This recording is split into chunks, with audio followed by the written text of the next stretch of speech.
बिरुवामा stop cut कसरी लगाइन्छ भने कस्तो अवस्थामा स्टप कट लगाउनुपर्छ र कसरी लगाइन्छ भने सबैभन्दा पहिला स्टप कट भनेको त्यो रिप्रोडक्टिभ ग्रोथका लागि हो, जुन फ्रुटिङ बर्ड्सहरू निकाल्नका लागि। जुन एकदमै इम्पोर्टेन्ट भनेको यो स्टप कट लगाउनु महत्त्वपूर्ण कुरा कहाँनिर हुन्छ भने लगाउनुको प्रमुख उद्देश्य भनेको के हो भने यसमा चाहिँ फ्रुटिङ बर्डहरू निकाल्ने र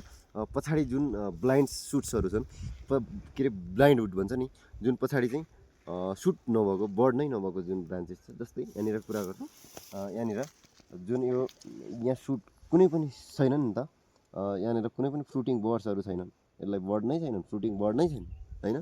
यस्तो अवस्थामा के गरिन्छ भने यहाँ काटछाट गऱ्यो भने यहाँनिर चाहिँ यसलाई स्लन्ट कट काट्यो भने त हुँदैन, यो पुरै अगाडि मात्रै बढ्छ, केही 2-4वटा बर्ड्सहरू मात्रै निस्किन्छ, यहाँ पछाडि ब्लाइन्ड हुन्छ पुरै। त्यसैले चाहिँ यसलाई के गर्नुपर्छ, सिधा